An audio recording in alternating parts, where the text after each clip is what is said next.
what we're going to do with this presentation is called an overview of Civil War medicine. First, we're going to talk about a lot of the misconceptions that the general public has about Civil War medicine. When I usually give this lecture to a live group, I ask, what do you think of when I mention Civil War medicine? And most of them come up with piles of arms and legs, and that's what you're going to see there. That came from the Civil War, and that's the amputation scene, what's left of the amputation. Another question I always ask, did they use anesthesia? And most people say, no, there was no anesthesia. We're going to get rid of that myth also, because anesthesia was developed in the 1840s, and when chloroform and ether were both used as general anesthetic by both armies during the Civil War. So that myth is gone too. So that's a lot of the myths that we want to get rid of as we give this presentation. So piles of arm and legs, which you see there. And then we're going to talk about the surgeon. And this is a cartoon that was put out in the beginning of the war. It's called To the Surgeon. Ho, ho, old sawbones, here you come. Yes, when the rebels whack us, you're always ready with your traps to mangle, saw, and hack us. And this is the way, in the beginning of the war, most people thought about Civil War medicine or Civil War surgeons. And part of it is true, because most of the doctors, surgeons as they were called on both armies, had really never seen a lot of gunshot wounds or mass trauma that they're going to see. And mass trauma was most of it amputation using the saw. So this is where the term sawbones comes from. And this cartoon kind of puts that in perspective. Another misconception is the term biting the bullet. This is perfectly, because I was a dentist for 40 some years, and a lot of these mini balls, which you can see on the screen, have teeth marks in it. And so people say, well, they use that for anesthesia. When they're going to do the surgical procedure, they're going to put that between your teeth and have you bite into that. And that's supposed to get your mind off of the pain that's going to happen. As we mentioned before, these people are under anesthesia, so they're not feeling anything anyway. And why would they use a lead projectile to put it between your teeth to munch on while they're doing this? And there are teeth marks in these. You can see it on the screen. But most of the teeth marks, well, 90% of the teeth marks that are in these come from our buddy, the red-tailed squirrel, who were on the battlefield, and they could bite into these bullets and make an indent. But most of it came from these guys, hogs. Hogs were all over the battlefield rooting around, and they would root up a bullet and then would bite into that. We did a research project at Marquette Dental School in Milwaukee, and found out that the human dentition can't put that kind of pressure on a lead projectile to make an indent. We just don't have the mascatory apparatus to do that. So whatever you see, a bullet with teeth marks in it usually came from a squirrel or a hog. Being a dentist, as I mentioned, for 40 years, I never saw one with a human dentition into it. So that's another myth that we want to get rid of. Now we talk about other myths. Hollywood. Hollywood was very good at making movies, and they always showed medical scenes. Gone with the Wind, hospital in Atlanta, horse soldiers, Glory, the hospital scene at Glory, Dancing with Wolves after a full foot amputation, they'll leave, and ho, ho, ho. So this is another myth that we try to get in. One of the speeches that I try to get is called Civil War Medicine Hollywood version. And we take clips from each of these movies and show the hospital scene or the scene, and then we tear it apart and show what it was. So we'll talk about, at the time of the Civil War, knowledge of sterilization was unknown. Lister and Pasteur did their work in the late 60s, 1860s. Large fixed hospitals were not a place to go. If you went to a hospital, you didn't want to go to the hospital because they were called pest houses. Most of the time you stayed at home where your mother, your wife, or your sister would take care of you, and the physician would come to the house. Nursing was a brand new profession. First they used the males, nurses, and then the Sisters of Charity of the Catholic faith came, and then Dorothea Dix organized the Army Nurse Corps for the Union Army. Systemic care of wounded from the front to the rear was unknown, especially at the beginning of the first Bull Run, where 3,600 wounded soldiers lay on the battlefield for almost 2 weeks before they were evacuated. And we talked about the anesthetic agents, chloroform and ether. There were no curative or palliative drugs known. Maybe quinine and bromine, probably, but there was no bacteria fighting drugs, no knowledge of bacteriology, no blood transfusions at that period of time. They were starting to do some type of blood transfusions, but there was, of course, no X-ray, no MRIs, CAT scans and stuff. And given that knowledge, how would you treat mass casualties of trauma in 1861 to 65? So, and this is what they looked at. They looked on the battlefield and could see the casualties. And the poor surgeons were out there, what are we going to do? But they were going to learn quickly. Okay, medical education. At the time of the Civil War or before, in the 1840s, 1850s, there were probably 89 medical schools scattered throughout the East, Southeast, and the Midwest, and some out on the West Coast. And one of the most famous one is Jefferson Medical College, which is located in Philadelphia. In fact, it still turns out physicians today. And this is a order of lectures, 1856, 1857, and it talks about chemistry, material medica, surgery, obstetric and diseases of women and children, and physiology. And down at the bottom of this is kind of the residents, the professors. The professors would be paid by the students. And you look at the list, you got Robley Dunglison, who was one of the most famous physiologists in the country at that time. Joe Pancost was an anatomist, Mitchell, and they were famous people at that period of time. We're going to go back. I don't know why we keep moving. Okay. And textbooks. Textbooks were hard to find. They were expensive, leather bound. So the library of these medical schools had to provide the textbooks that the students could study from. This is sort of a page of surgical instruments that were used in amputation. This is a lab with students and instructors, and they're taking apart the human body. They call it a cadaver, a dead human. Before the Civil War in the 1840s, they would get their bodies by going out to a fresh grave and being grave robbers. But once these institutions, they got chartered by the state, and they could get bodies from the local morgue or from the prisons and places like that, and then they could get these legally, and they could take apart. So you can see the doctor in the top hat, he's instructing the students as they take apart the human body, which they still do. When I was in dental school from 65 to 69, we had our cadaver, which we took apart, and that's how you learn about the anatomy. At the end of the course, now the courses were 6 months. You take a break, and then you come back and repeat the same course for 6 months.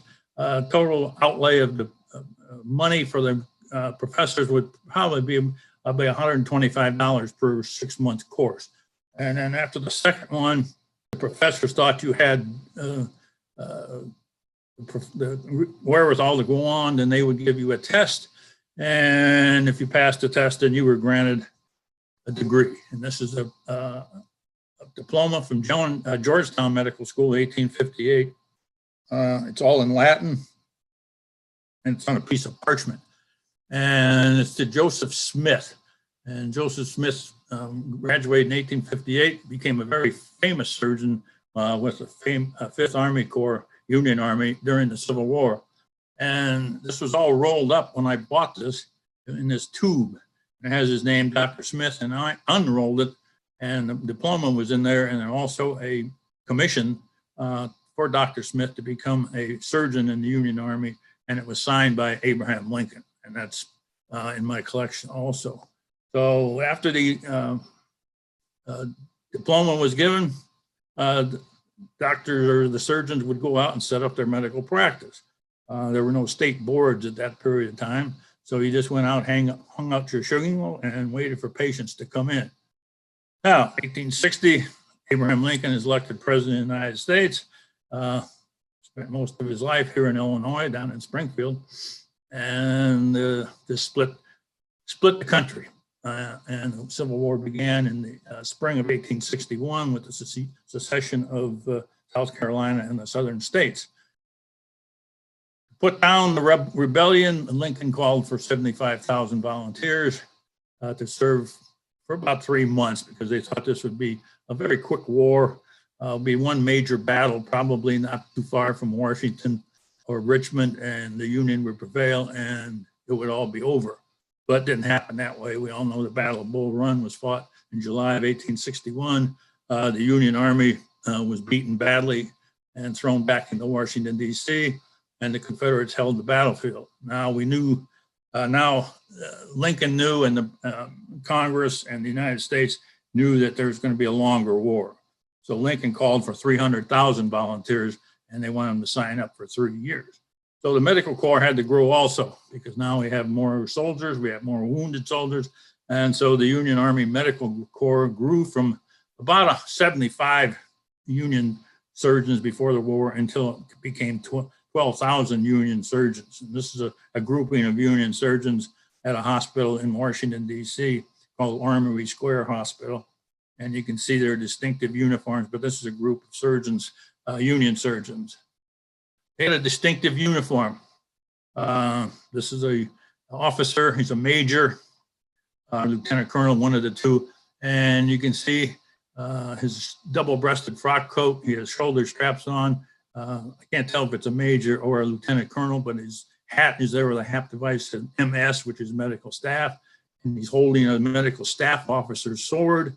And you notice the sash. The sash went around his waist, underneath the belt, and is green in color. Green was the distinctive color of the medical corps during the Civil War. If you were part of the cavalry, you had a yellow sash. If you had a red sash, you were part of the artillery. But green was the color of the medical corps for the Union Army. And also, this is a Confederate surgeon. And he's got his surgical kit, and he's had his picture taken. His uniform is gray in color. And also you see the green sash. So green was also the color of the medical corps of the southern states.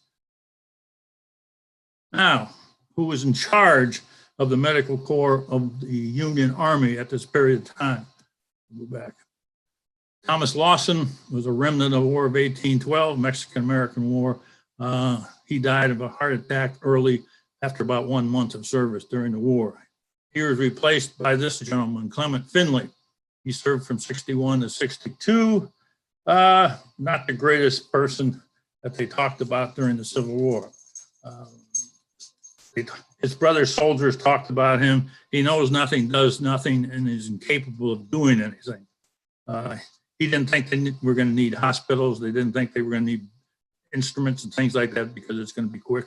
But he was replaced in 1862 by another Surgeon General.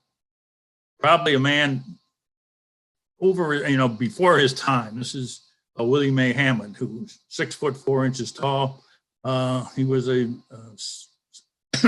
physician out in Maryland when the war started. He was assigned to the West Virginia area, but Lincoln and the what they call the Sanitary Commission saw the greatness of this man and brought him to Washington, and he became the Surgeon General of the United States Army in 1862. And it's probably one of the greatest things that ever happened to the Union Army. But he had a conflict with Stanton, who was Secretary of War. Stanton was about 5'5" tall, and Hammond was 6'4", and kind of loomed this over, and the two of them never got along.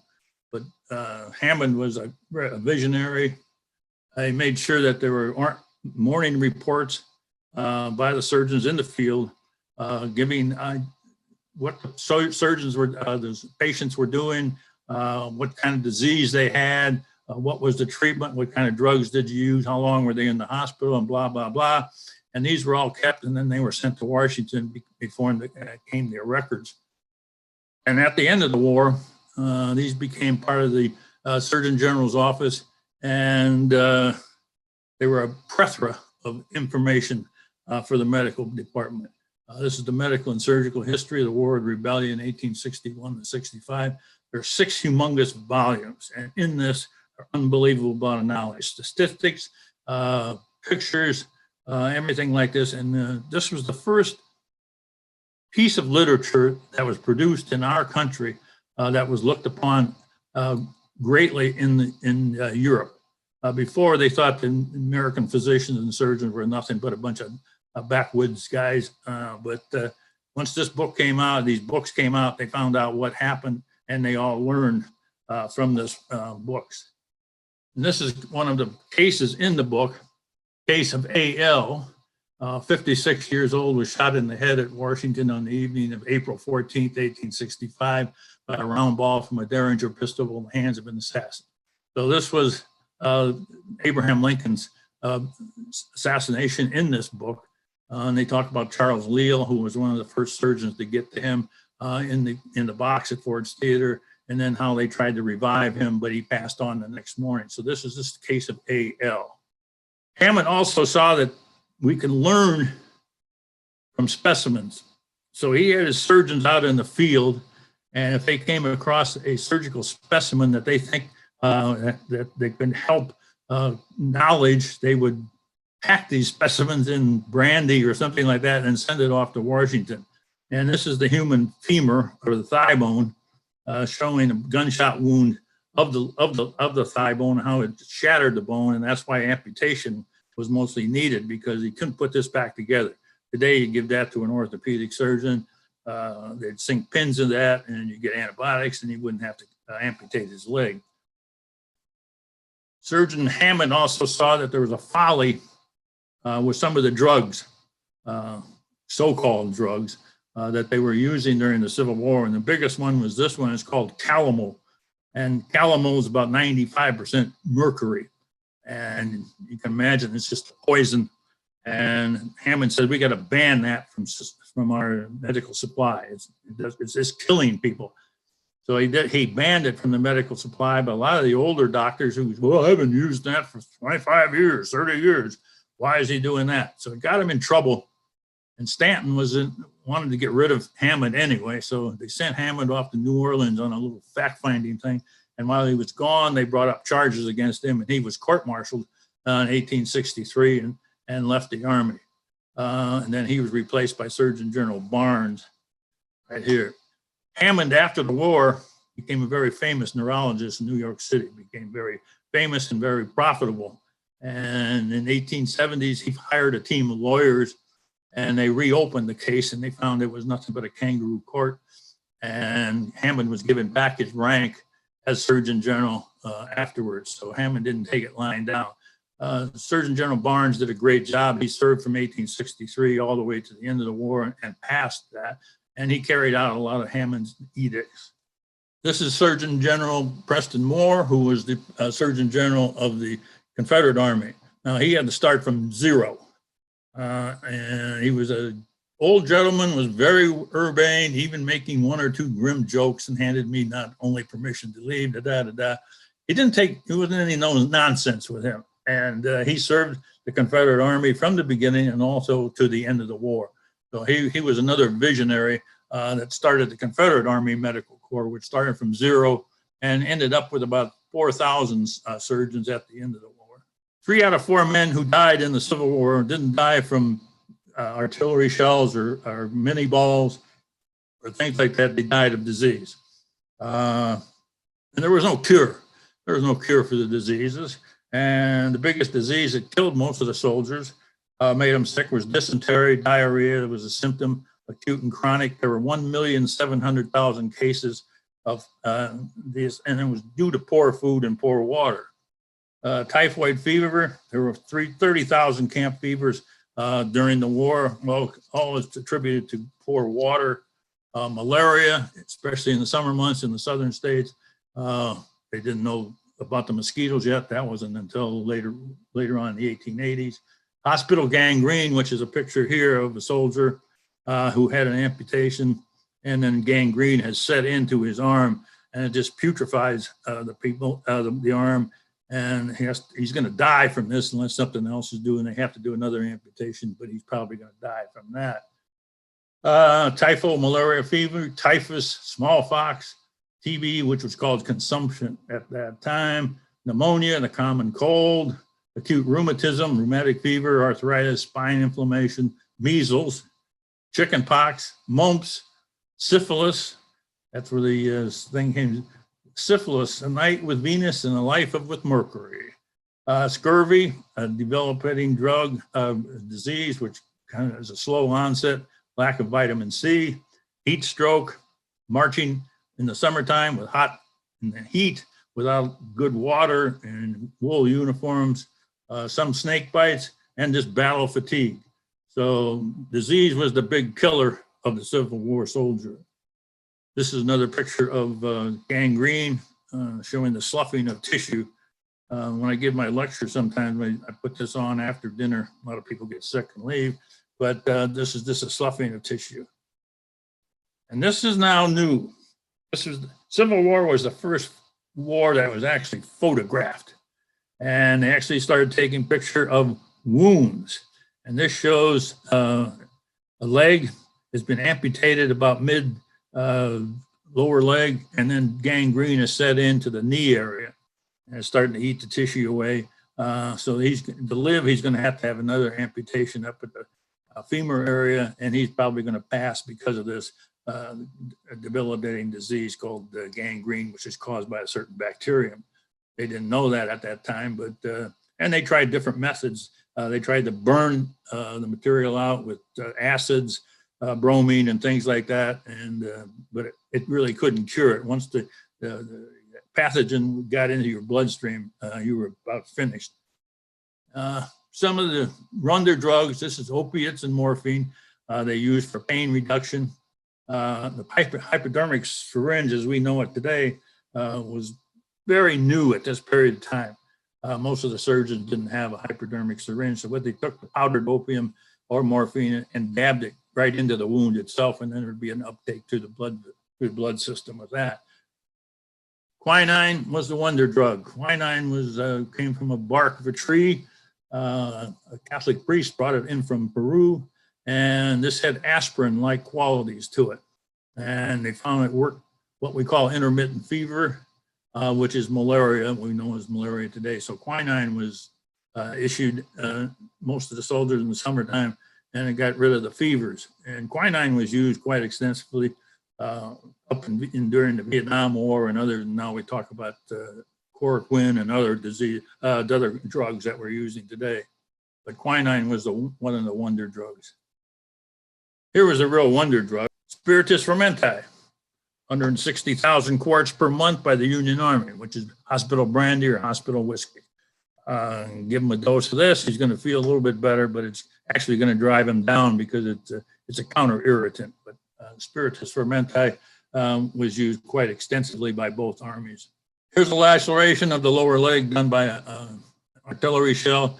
You can see the tissue, muscle tissue, bone tissue, blood vessels, nervous tissue. You bring that into a hospital ward today, and the surgeon's going to look at that and he says, we can't do anything with that. So that's going to be an amputation, even in today's knowledge. And here is an actual gunshot wound to the upper leg done by a musket ball. This was taken at a reenactment. They didn't check the weapons real well, and somebody was firing a live round, which hit this soldier in the upper thigh. And this looked like the entrance and exit wound of a musket ball on a live patient today. That was debrided, and he didn't lose his leg from that, but it kind of brings it home. The culprit for the Civil War, they fought with round ball. This is solid lead ball, no rifling, and effective range is about 50 yards. After 50 yards, it kind of tumbles like a knuckleball, And once it hits something after 50, 60 yards, it kind of just makes a bruise and falls off, but it's not going to penetrate into the body. Now, after the Civil War began and before, there was a new projectile called the mini ball. Claude Minier, who was a French artillerist or a French physician, or not a physician, an officer, developed this, and it's shot now out of a rifled barrel. You can see the rifling at the other end of it, and it looks like half of a football. It's a pointed projectile, and now it's coming out of a rifled barrel, and the effective range of this now goes 100 yards, 200 yards with accuracy. The bad thing, the soldiers were not trained in marksmanship. So they were given these weapons or these projectiles and they just fired them at random. But this is a deadly projectile because what it does, it goes into the bone, finds bone tissue and just burrows its way in and shatters it in all directions. This is the radius bone from the arm and showing the bullet still in it. We found this at a hospital site outside of Gettysburg, not on the national battlefield, but in private property, but it's showing the musket ball into the bone. And this shows how the musket balls, small, they were lead and they deform when they hit. So they maybe come into your body at one part and then exit the body at the other part, but what they're doing is going through the body and just creating a humongous wound. This is we don't know if this was a staged photo or not, but this is at Fortress Monroe during the Civil War. You can see a surgeon who's standing and kind of slumped over. He's got a saw in his hand. He's got an assistant who's putting a tourniquet on the leg, and they're doing an amputation in the leg. Now, a lot of people say, well, look at those uniforms. It must be a French. No, these were called zouaves, and they patterned their uniforms after the French army. And they were a kind of a good fighting unit. If you wore this type of uniform, you were a tough fighter. But the bad thing, they had red pants and white and blue, and they made perfect targets. So most of the time, by the time the war was about through 2 or 3 years old, they got rid of these type of uniforms. The surgical kit. This was issued to the operating surgeons at the field hospitals. Now, this wasn't taken on the battlefield, but these were used in the field hospital once the soldiers were evacuated back. These hospitals were located about 2.5, 3 miles behind the battle lines. And this was the operating surgeon. You can see his utensils in it. This was made by Dammann and Company in the Northeast. There were about 4 or 5 good northern instrument makers. The Southerners didn't have this, so they had to import most of their surgical instruments either from France or in England. And we'll take apart this and show you what's in this kit. Okay, there's ether. Came in a tin can such as this, stronger ether. And this one was put up by Edward R. Squibb, MD. Squibb Pharmaceutical got its start by selling drugs to the Union Army during the Civil War. Bad thing about ether is highly flammable.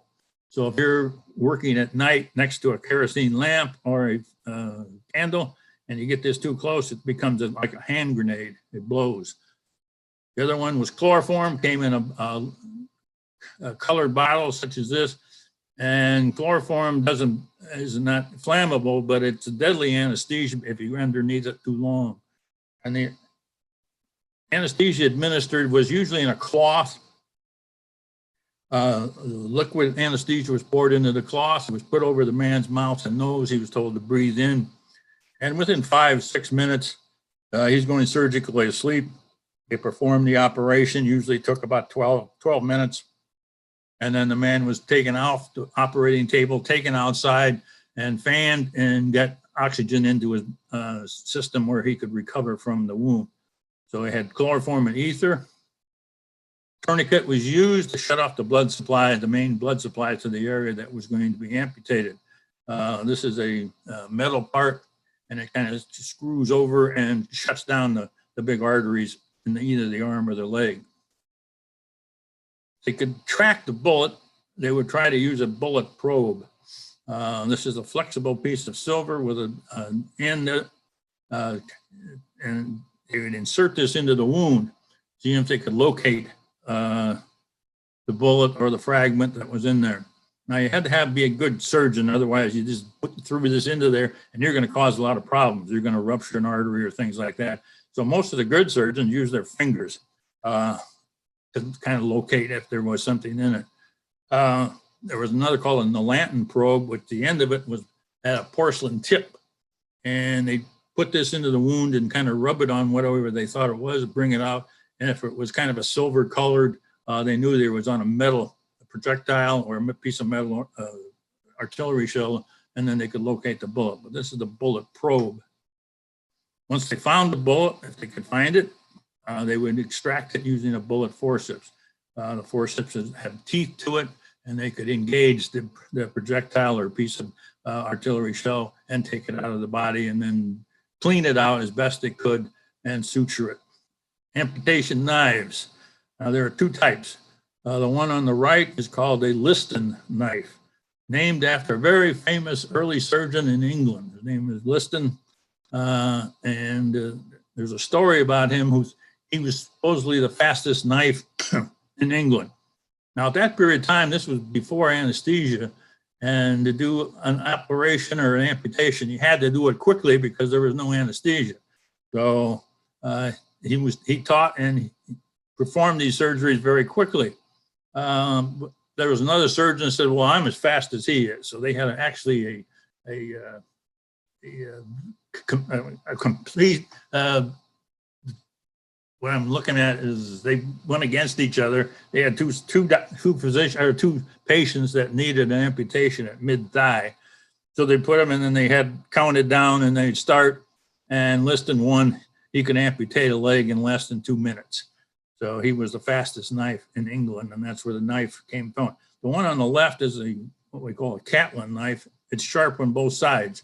It's the two sharp saber, and they would use that as a different type of anesthesia called an envelope type of anesthesia. So you had the Liston knife on the right and the Catlin on the left, cutting through the main tissue.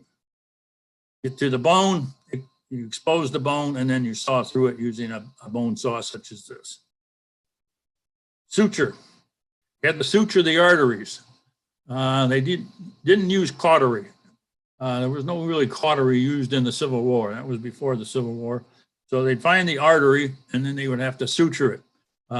They were using silk material, which you can see on the right, and then you can see the needles. They would locate the artery, pull it out by a special instrument called a teneculum, pull it out, and then tie it off, and then pack the wound to stop the bleeding, the venous bleeding. Now, none of this is sterile. So that's the problem, because you can't leave it in the wound because it's causing infection inside the wound. So after about a week or two, the surgeon would come back, check the stump, and see how everything is healing. And then he would have to remove the silk suture material. Now, if the artery healed, fine. If it hadn't healed, he's going to have secondary hemorrhage, and he's have to go in there and ligate that artery again, or the man's going to pass away. Silk was hard to get for the Confederate Army later on in the war. So they had to find another piece that they could use for suturing arteries. And they came up with the idea of using the hair of a horse's tail or the mane. And it wasn't pliable enough. So what they had to do was boil it in boiling water and then use it to tie off the arteries. And what they were actually doing was pseudo-sterilizing the material. So the South had horsehair for suture material. Clotting material, this is just lint. The ladies of the North and both the South had what they call scraping societies, where they would take cloth and scrape it and produce this lint material, and then they would package it, and then that would be sent to the medical departments for clotting material after amputation or after wounds.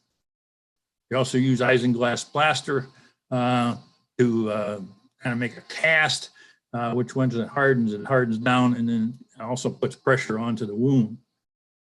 Now, this is a staged picture. This was Camp Letterman outside of Gettysburg after the Battle of Gettysburg in 1863.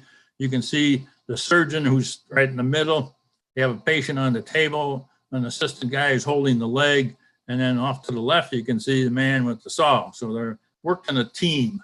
There was a head surgeon and then the assistant surgeon and then another man who did the anesthesia. So they worked in a 3-man team. Good things that came out of the Civil War. Gunshot wound to the upper arm. Most of the time it was amputated.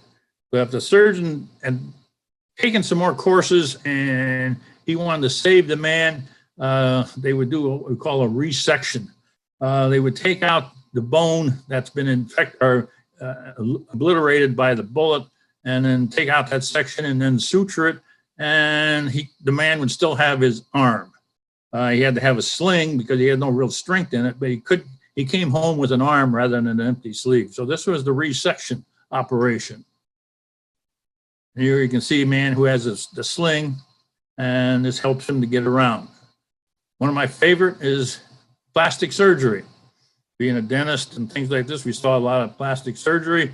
And here's a lower man who had his lower jaw blown away by a musket ball. Now he's going to die because he can't eat. He can't, air is coming in. He can't do much. But they had a plastic surgeon in the Union Army whose name was Dr. Buck, Buck. And he decided, I can do something with this. So they brought tissue up, a free tissue graft from the neck area, and he brought it up and then suture it into around the lower jaw. So that he had some kind of an orifice or a mouth where he could masticate some food, maybe had to be on a liquid diet, but he still had a jaw. And this is how he looked a little bit later. Now, what did they use for suture material? Now, free tissue grafts are tough even today. We used to do them periodontics and gum surgery, and you have to have very clean technique. So what they used for the suture material was silver wire, and they would heat it red hot and to anneal it so they could use it. And what they're doing is actually pseudo-sterilizing it. So this man had a lower jaw, and this is what he looked like about 8 months after the surgery on his lower jaw. He could function. He wasn't a freak, going out in the public with no jaw, plus he could live and eat and things like this. So this was the start of plastic surgery during the Civil War. So he had orthopedics with the resection and plastic surgery. Here's one with the artificial leg was taken away, and now he has a artificial leg prosthesis. Men came back from the war, and they made prosthetic legs, mostly the legs. Then they had arms also. But they learned how to walk with these, and the government would provide for these. The United States government would pay $75 to the veteran. He would go to the company that would make these artificial legs. They'd be fitted with these legs, and then he could function pretty much in society. They started to do with hands, but really hand was too much to work with. One of my favorite also, here's a man who had part of his face taken away, not by a bullet. He had too much mercury. The mercury was given to him, and actually the mercury started eating away at the tissue from his upper mouth, his nose, and things like this. So this man came back from the war. This is what he looked like. Now, what are they going to do with this man? He can't go out in society. He's going to scare the kids and everything like that. So they had to make him presentable. And they did this by fixing him up with a prosthetic nose, a mustache, a fake mustache, and other things. And I like the bottom of it, constructed by William Harriet DDS. So this man could go out in society, and he wouldn't scare the children, and he could function a little bit in society because of a dentist. This is called the empty sleeve. Many soldiers came back with the empty sleeve, meaning their arm was amputated, and this is the way they came back. How did they feed themselves? With one arm. So this was a feeding device. It's actually a knife and a fork combined into one utensil. They could cut they have one arm, cut through the tissue or the meat and things, potatoes, and then twist it and feed themselves with the fork.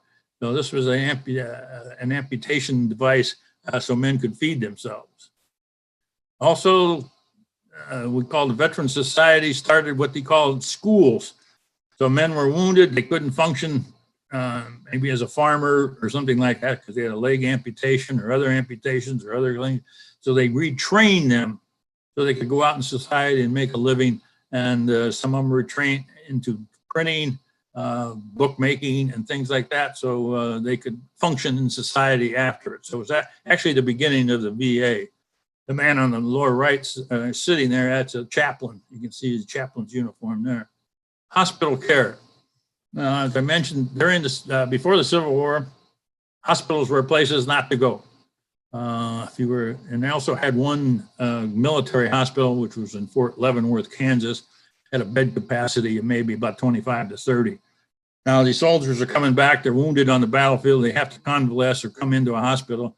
So all the larger cities of both North and South started constructing these hospitals.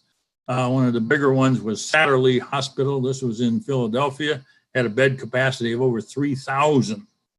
Now, what they found on the battlefield, if you didn't have a structure, you'd put up a tent hospital. You put up a big tent, put the men in there, and then they would get influx of good oxygen, sunlight, and things like that. So they started getting the idea, we can't shut these hospitals up. You know, they used to put them in because noxious night air would come in, pull the drapes, pull the windows down. But they found out that people were in the outside were doing a lot better job. So they come up with the spoke theory. You can see this hospital has different wards, and they get ventilation on 3 sides, 2 sides and then through the roof. So there's constant influx of air. And you also see hospitals tents all around it. So this was one of the bigger hospitals, Satterlee Hospital, which was in Philadelphia. This is Lincoln General Hospital, which was in DC. Up in the upper, you can see the Capitol building. And again, you see the ventilation theory, or the spoke theory, what we call spoke theory of hospital design. So the whole design of hospitals got redesigned because of the Civil War, because of ventilation. This is a drawing. It's kind of, it doesn't show much, but it shows the hospital beds. You can see the nurses and ladies running around. Very stylized picture, but this is what was produced and put in the magazines at that time. And I mentioned the first nurses were males, but then the Sisters of Charity, the Catholic Sisters of Charity, whose mother house was in Emmitsburg, PA, or Maryland, excuse me, not south of Gettysburg. And then they donated their services to both armies. And the surgeons really didn't like nurses. These females coming into their hospital and telling them what to do, how to do it. You got to clean up these hospitals, and they were, the civilian ones were kind of had their own way of doing things, but the Catholic sisters took an oath to obedience. So they were obedient to the mother house, and they took orders and didn't complain. They did their thing and helped both armies, and they did a great thing in starting the nurse corps. Clara Barton. Clara Barton was a person that worked in the patent office when the war started. She saw that, heard from these hospitals out in the field that a lot of the soldiers they needed extra socks. They needed some extra underwear, maybe pajamas, maybe some boxes of fruit and things like that. So she was in Washington, D.C., had some good friends in Washington, and they donated money to her, and she would fill up these supply wagons and then take them out into the battlefield and to the hospitals and start distributing these supplies to the wounded soldiers. The first one that she did was at Cedar Creek, and then the biggest one that she did was after the Battle of Antietam, where she set up hospitals in and around the battle, helped out in the hospitals in and around. And Clara Barton served completely through the war. When the war ended in 1865, she was getting letters from relatives asking, where was my husband buried? What hospital he was in, And she would research this from an office in Washington, D.C. It's called the Missing Soldiers Office. And she had people working for her, and she would do the research and then write to these people and back, I found where your husband was buried. I found out what hospital he was in, She did this from 1865 to 1868 out in Washington. 1868, she kind of had a nervous breakdown. You can see why, serving completely through the war and then doing all this other work. And she went to Europe. She ended up in Switzerland. And as she was rehabilitating her mind, she was watching what was going on in Switzerland. And there was a new thing over there called the Red Cross. They had a white bandana with a red cross in it, and they were working in the hospitals, volunteering and doing work in the hospitals. She came back, she got her health back and came back to the United States and started the American Red Cross. So she's the beginner of the Red Cross. She lived in 1906 and she passed away in Washington, D.C. And but she actually wasn't a Civil War nurse. She was more of an aide to the soldiers. But there were other, nurses that helped also. This is one of my favorite nurse pictures. We finally found out who this was. It was a nurse in the hospital in Jefferson, Indiana. And her name was Mrs. Arbuckle. And I always gave her a lot of trouble because she looks like she could play right tackle for the Chicago Bears. But very stern looking woman, but I think she was an angel. But the nurse corps set up by Dorothea Dix, the women had to have gray or black dresses, and they'd be buttoned from the neck and all the way down to the floor. They had to have very plain looking faces. Their hair couldn't be head up. And so this is the way she had her nurse corps. So these ladies would come. They worked for about 25 cents a day or something like that and did a great job. So the nurses profession as we know it today was started because of the Civil War. This is a favorite artifact in my collection. It's a cold water service made out of silver. There's a pitcher for the cold water, and then there was two chalices for the water. Now, there's an inscription in this. When I bought this at a Civil War show in Gettysburg years and years ago, I really couldn't read the inscription. I could make it out, but I brought it home, and a good friend of mine is a jeweler here in town, and he cleaned this all up. And we found out that this was given to Mrs. Anna Ford, the Soldiers Hospital, number 3, Nashville, Tennessee, July 4th, 1864. Now, Nashville, Tennessee was taken over in 1862 by the Union Army, so this was a Union hospital. And the soldiers of this hospital thought so much of Mrs. Ford for the care that she was giving them that they came up with cash money and had this cold water service made for her. Probably the total cost at that period of time was about $90 to $100, so they had to come up with the money. I researched her life. She was from Nashville, which is in Tennessee, and her husband was a surgeon, Surgeon Ford, who served with the Confederate Army, and he was on General Hood's staff down outside of Atlanta in 1864. So here's a Confederate woman whose husband is a Confederate surgeon, and she's taking care of Union soldiers, maybe some Confederate soldiers also in the hospital, but they thought so much of the work that she did that they had this made for her. Surgeons died during the Civil War. This is the first doctor that died in the Civil War, is Surgeon Everett. He served with the 10th Illinois. He was from Quincy, and he perished on the battlefield of Shiloh, April 6th, 1862. So he's buried at Shiloh. This is Surgeon Grant. Surgeon Grant served with a Union Army unit that was in Virginia, and he went on to the battlefield during the battle and started taking care of the soldiers on the battlefield, stopping bleeding and getting other things for them. And what he did on the battlefield, he was given the Congressional Medal of Honor after the war. So this is Surgeon Grant. Another favorite surgeon I have is Robert Mcmeans. Now, Dr. Mcmeans was from Sandusky, Ohio. He served in the Mexican-American War in the 1840s, so he was a veteran. He had a practice in Sandusky. He was a very slight man, about 5'4" tall. And then when the war started, the men from Sandusky formed a regiment, the 3rd Ohio. They came to Dr. Mcmeans and said, "Would you go to war with us and become our regimental surgeon?" He thought it was a great honor because his friends thought so much of him that they wanted him to go and take care of them when they were sick or had other problems. He went home and told his wife about this, and she says, you know, Robert, you aren't the most healthy person in the world. You've been through one war. You want to do another one? He said, no, the men in my town thought that much of me, and so I'm going to become their regimental surgeon. So off to war he went with the 3rd Ohio. Perryville, which was in October 1862, he's writing a letter to his wife. He talks about his dear wife, and you notice the handwriting. It's kind of, in the beginning, it's really good, and at the end, it's kind of this kind of,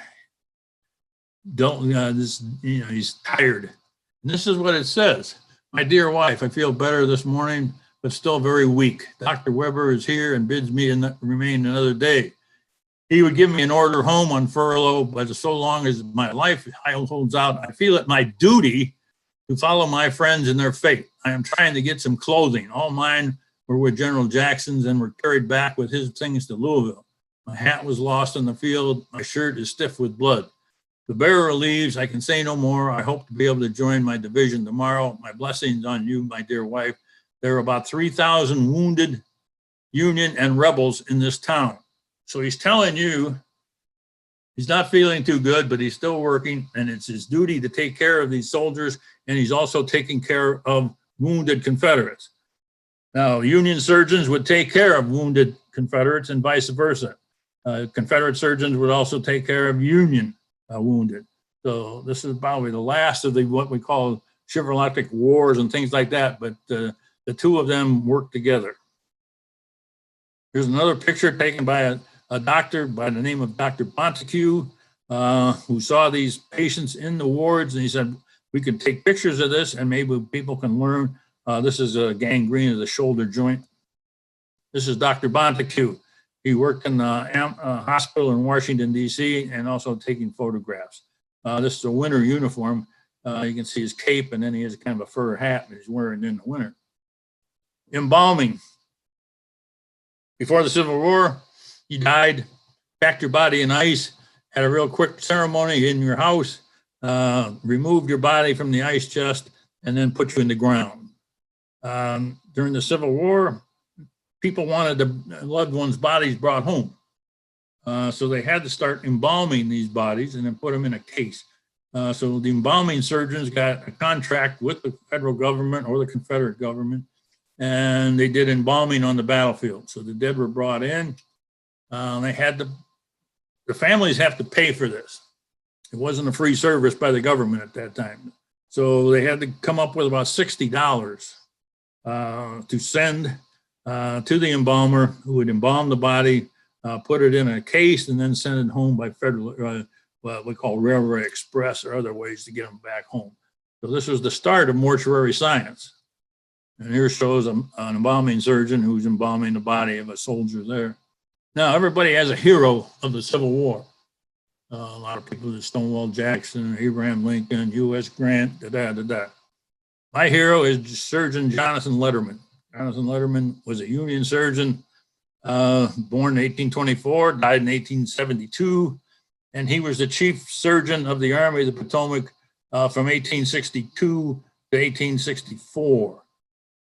He is the father of battlefield medicine in our country. When he came in 1862, after the battles in and around Richmond, he saw there was no means of getting these wounded soldiers off the battlefield. He said, we got to find a way of doing that. So he came and developed an ambulance system. Before, the ambulances were governed by the Quartermaster Corps, and they would use everything, the ambulances for anything but moving human bodies. So he said, the ambulances are their direct control under the medical director. The ambulances have to be used for wounded soldiers. So he made it a point that this is the way it's going to be. So he went to his boss, William A. Hammond, and said, this is how it's going to help the soldiers. Hammond signed off, and then he gave the order. The order came down to General McClellan, who was in charge of the Army in 1862 and 62. And McClellan told his other officers, whatever Letterman wants, he gets. So the ambulance corps was born under Jonathan Letterman's auspices during the Civil War. And it carries forth, and still the Letterman system today is called the evacuation system today in the United States Army. He was also trained at Jefferson Med College. This is where he took over on Harrison's Landing off in the James River. This was his hospital in and around Antietam. This is Harrison's Landing also. And he also started using ships. The wounded were down on the James River, and they had to get them back up to Washington, D.C. to the fixed hospitals. They had these paddle wheel boats set up as floating hospitals. There'd be surgeons on board. There'd be cooks on board. There'd be pharmacies on board. There'd be nurses on board. The soldiers were loaded on the ships, and then they were taken up the James River, past Fortress Monroe, and then ended up in Washington, D.C. This is Fortress Monroe. Here's one of the hospitals outside of Alexandria, Virginia, across the river from Washington, D.C. You can see the ventilation theory again. You can see the window, both sides are open, and there are ventilators on top of the roof. Before the Civil War, you removed the wounded by this, cartons. Not the greatest one. There's no springs and nothing like that. And then they had this one. It's called an avalanche, a two-wheeled ambulance.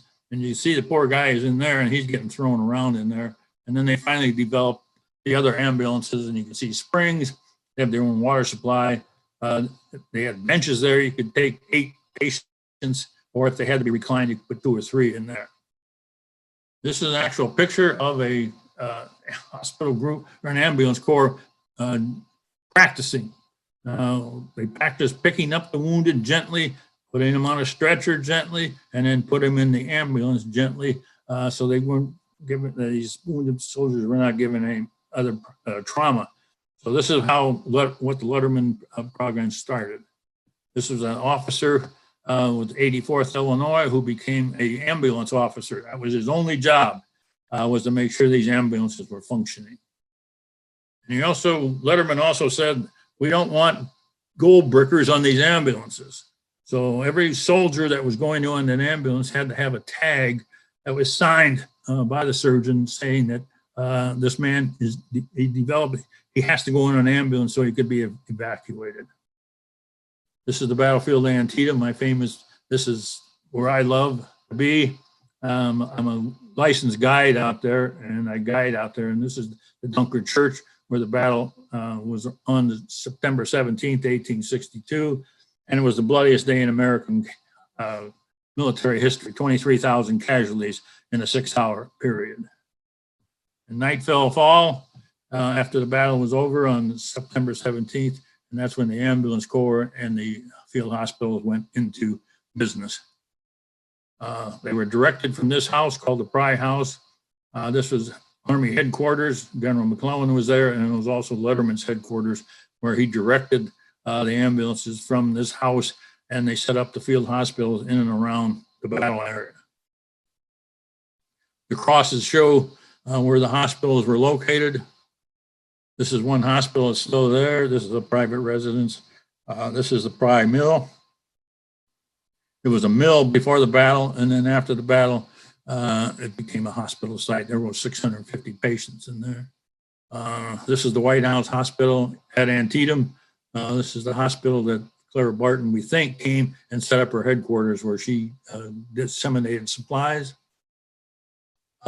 This is the Cost House, which is across the street from the Pry Mill. This was also Fifth Corps Hospital. This is the Hoffman Farm, beautiful place, still in existence today. The battle's raging on the other side of the trees over there. And then the wounded were brought by ambulance into the area and then located in this, and it's kind of in the defilade, and it's 2 miles from the battlefield, so they're out of the range of artillery shells. Last summer when we were out there, we found the trail that led from the battlefield to this hospital, and hopefully go back out there this spring and we can do some more work on that. This also shows a field dressing station. This is another thing that Letterman set up. He said that the soldiers needed immediate care. So he sent out 2 surgeons and a helper. You can see the helper with the backpack on his back. And the 2 surgeons went onto the battlefield. They'd find a low area behind some trees or behind some rocks, and they set up a field hospital where the wounded would make their way back. The wounds could be attended to, stop the bleeding, giving tourniquets on, and then call for the ambulances to come in and then evacuate them out into the larger hospitals, which are a couple miles away. This shows the wounded in and around one of these hospitals. This is the cornfield at Antietam, where we do a lot of work out there. This is my favorite place of every place, the battlefield of Antietam. So this gives you an overview of the medical corps during the Civil War. Now, if we do this more, we could go back into the surgery. We could go back into the medicines. We could go back in the hospitals, show you the whole thing. But this kind of gives you an overview, and I hope it's whet your appetite so you want to learn some more about Civil War medicine.